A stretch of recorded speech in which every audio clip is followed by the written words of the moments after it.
Hey guys, welcome back to VannaReels.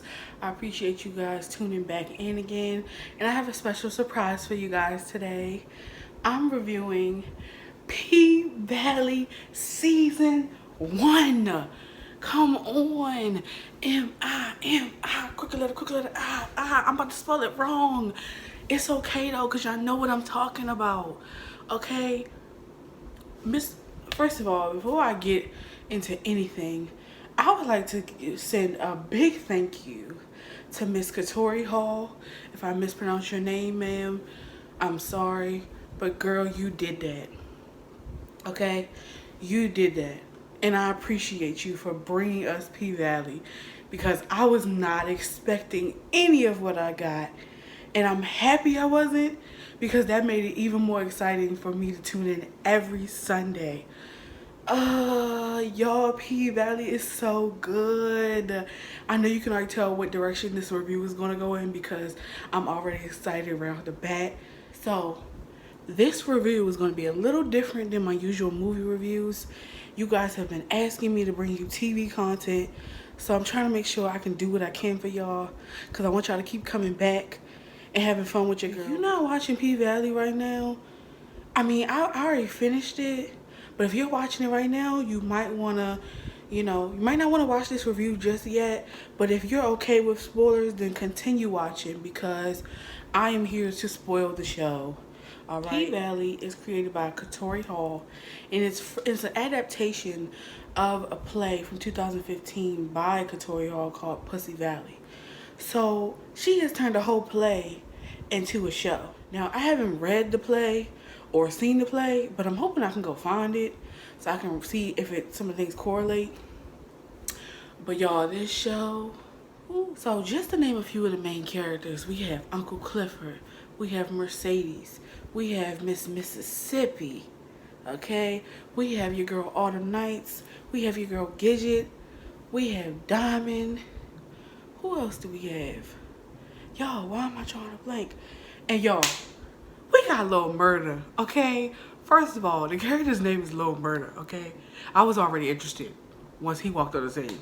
I was already interested when Uncle Clifford walked on the scene, but then Lil Murda walked on the scene, and I said, these characters, like, as a black person watching TV, there are not many shows out there that are like this, that are told from a black point of view, and that we can engage with and relate to in some way. Now, granted, all of the black community is not the same. We're all very different, but there is a part of the black community that can relate to this show. Like, think about it. You think about how many strip clubs you've probably been to, and seeing how the exotic dancers are together, their relationship as a team. Like, especially people who are regulars at the strip club, they've probably seen this type of stuff before, as far as relationship-wise go.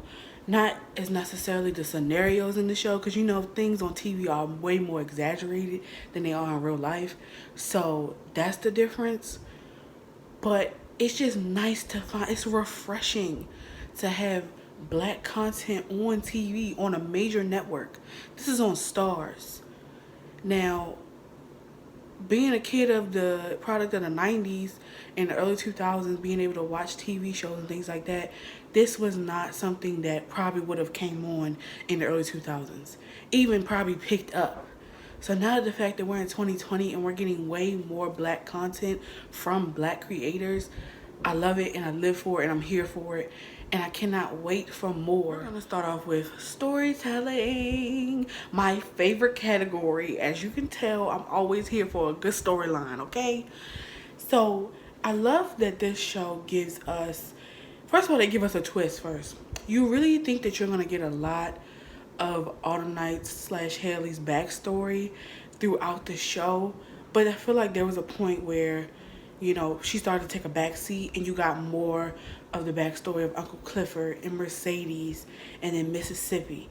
Like, we were getting more from other characters, and that's what I really love, is like you're going into a show and you think you know what you're about to get, but you really are like, dang, I really can't predict this.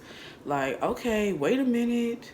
First of all, I thought I knew what was going on. Sunday, I feel like I'm at the Pynk, okay? How many of y'all feel like y'all at the Pynk when y'all watching it? Like when that intro come on, down in the valley where the girls get naked. If she got a band, but she gon' shake it.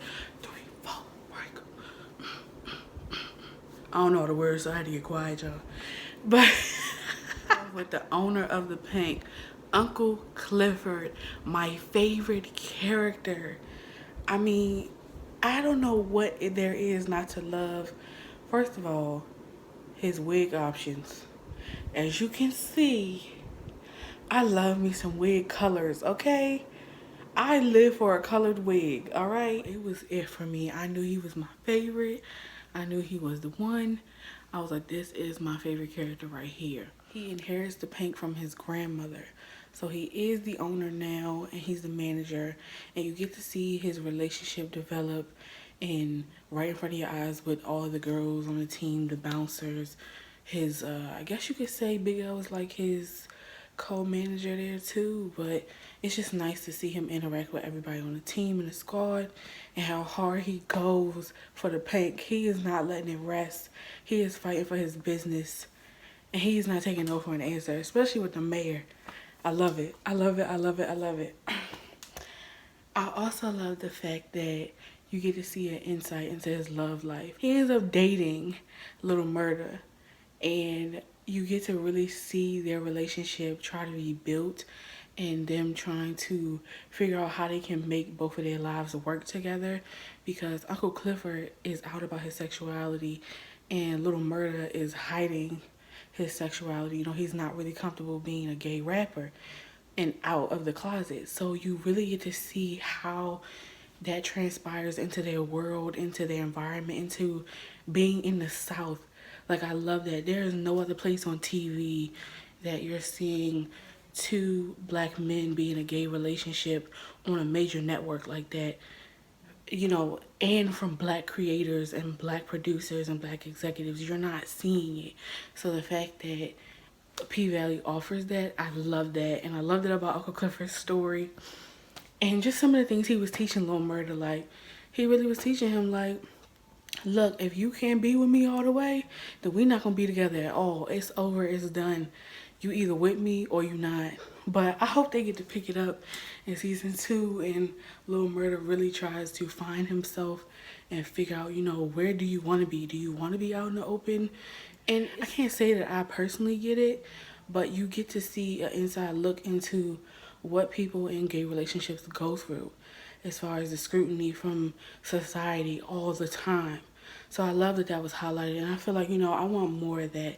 The fact that they're bringing content like that, that some people are afraid to do, I appreciate them and I applaud them for that. This is something new, refreshing, and it needs to be covered because there is a voice that wants to see themselves on TV that may have been in a relationship like that or have known people that are like that. Like, you want to see that on TV. Just like as a black person, we want to see ourselves on TV more. Gay and same-sex couples want to see themselves on TV just as much. And I feel like the more we bring that into the reality, that's what it is. So it needs to be covered. And then you have Mercedes. So Mercedes is the top exotic dancer at the Pynk. And you really get an insight to how she has a daughter that she no longer has custody of due to having her at a young age. That was a twist I was not expecting. Like, when I tell y'all I was not expecting her to have a child, I really wasn't. I wasn't at all. And then Mercedes' relationship with her mother, Patrice, that was a difficult one to watch.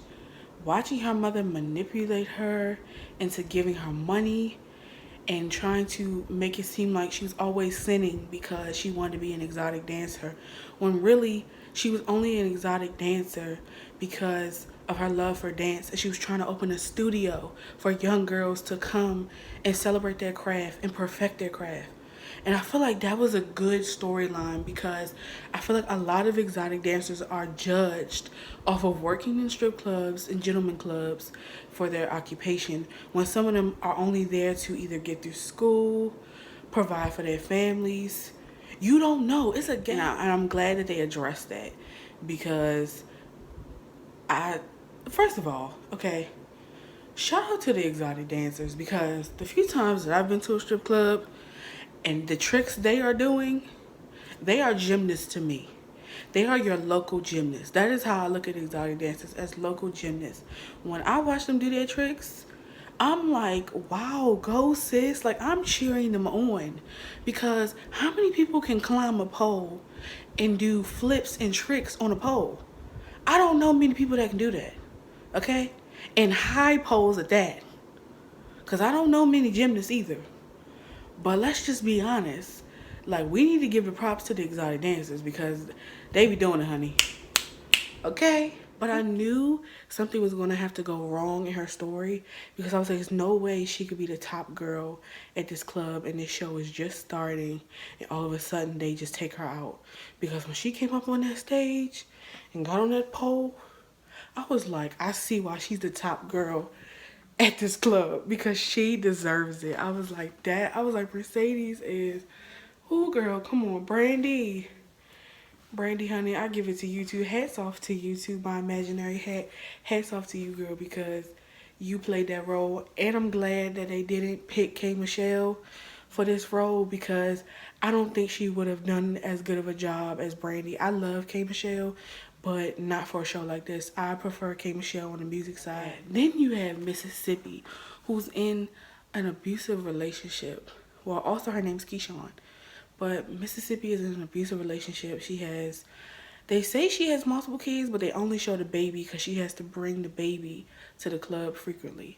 So you see the baby a lot, but you also see her like with her scars and, you know, just really trying to find herself. And you almost feel bad for her a lot in the beginning, but then once she starts to come into her own, and then when you see what she did to Diamond, you like, I don't know how bad I could feel for you anymore, Mississippi, but I still like you as a character. Like, I can't really not like her character.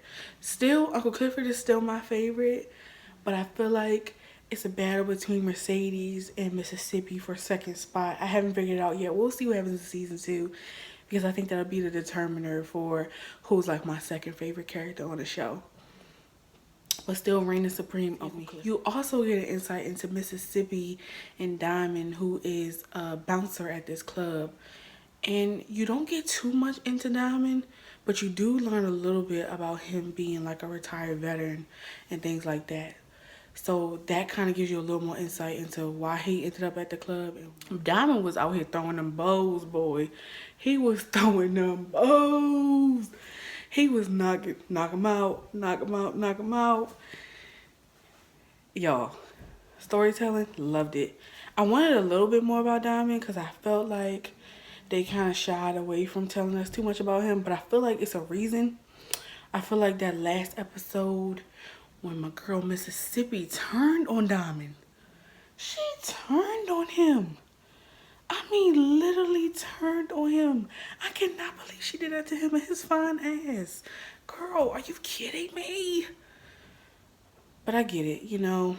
You can't help nobody that don't want to be helped. And that's the bottom line of Mississippi's story. You can't help her because she does not want the help. And when she wants the help, that's when you can help her. We get a little bit of backstory about Autumn Night because they kick off the first episode with sharing her flashback, which I thought she was going to be like the main focus of the show, but I feel like they started to take a backseat on her, and I kind of like that because I feel like her story isn't as strong as the other ones. I feel like there's so much more we could get out of Mercedes, Mississippi, and Uncle Clifford, even Diamond, because I feel like that's why they didn't really reveal too much about him, because I feel like in season 2 we'll probably get more of those like secondary main characters. We'll get more of their life story. They just wanted to introduce you to them and kind of make you fall in love with them or kind of get familiar with them, and I love when shows do that because if you give away too much and you know you want to have other seasons, then people are kind of like, well, what am I watching the next season for? So I love that they did that. So another thing that I really liked about the storytelling is when Mississippi goes into one of the back rooms with one of the clients that comes through all the time, and he just watches her sleep and he pays her for that.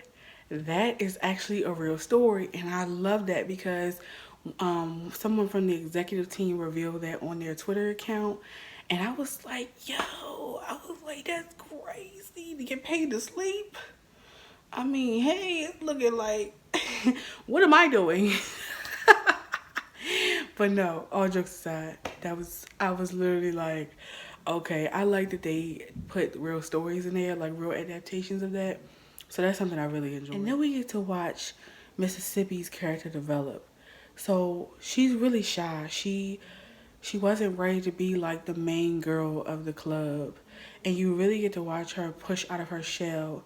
And then her obsession with social media kind of scared me a little bit, but I feel like it's a good light to touch on because I feel like that's something that needs to be talked about, how that influencer and Insta famous, like, well, they weren't using Instagram on the show, but we know what they're talking about.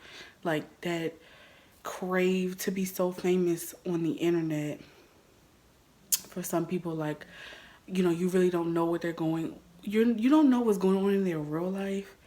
And I feel like they tried to put a facade on for the camera, and I'm glad they touched on that, you know what I mean? So then you get to see Mississippi try to work with little Murda and try to keep up this image for him that, you know, he got this arm candy and he about to be the hottest rapper out of the South, out of P Valley. You can see how little Murda and Mississippi were able to find some commonalities within each other because they're both trying to put on this facade of being somebody that they're not, and they start to relate to each other.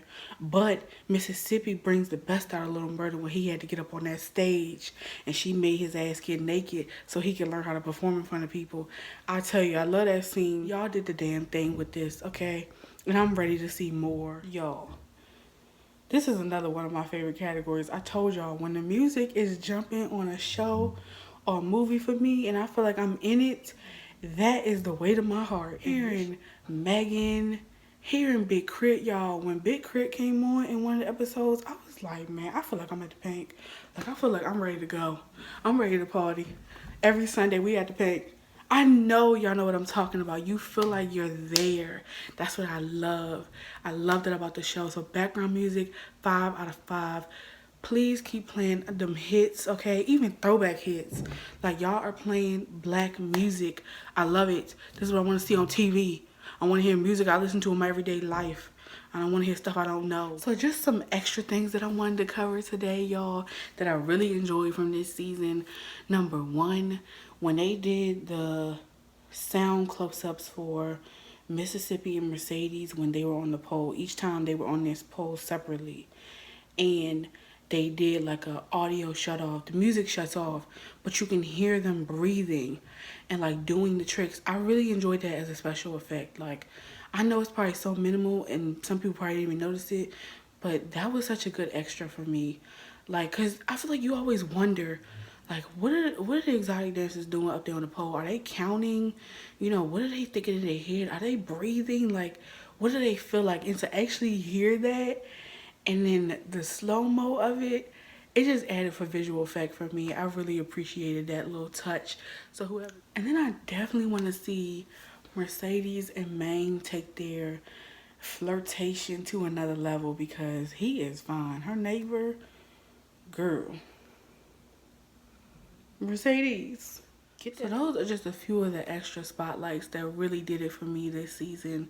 And I'm giving this season a 10 out of 10, okay? I really enjoyed it. I'm giving it a 10 out of 10. This was a great first season to be introduced to a new show. I love it. I'm waiting for season 2 to drop. I know we're gonna have a while, but I'm just excited that it's even in creation. I'm sad that this season was 8 episodes. I really would have wanted 10, but I feel like there's a reason why it's probably 8. So hopefully next season we'll get like 10 or 12 episodes. I'll be real happy. But for next season, y'all, I really want to see Niecy Nash. I want her character to be like a nail shop and hair shop owner, because you notice how in season 1 we didn't see anything about where they get their hair done, where they get their nails done. And I feel like this will be a perfect intro to bring her in, and she would be a friend of Uncle Clifford's, trying to help him rebuild his business, because she saw that he went into foreclosure and they had to rebuy it back. Like, I think she would be great on the show. And the fact that she wants to be on this show, and I said from the beginning, y'all, I said this before she announced on Twitter that, not Twitter, before she announced on Instagram she wanted to be on the show, I had said this. I said she would be a perfect fit for this show. Now, I don't have anywhere in record that I said this, but my friends know what I'm talking about because I was talking to them about it. But I feel like she would be a great addition to this show. And Niecy Nash, I hope you get a part on this show because I'm going to be so excited if they do that next season. And next season, I also want to see a little more about Autumn Nights, aka Hailey. I want to see more about her and Andre because I forgot to mention that. Her and Andre too, their relationship. I feel like he's going to cheat on his wife again. You know what I mean? He's going to do it again. Like, I don't think he's going to go back to Atlanta yet.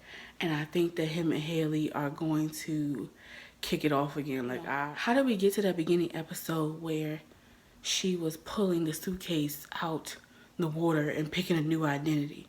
Like, what led up to that big fight where her daughter passed away and she supposedly shot him but didn't kill him?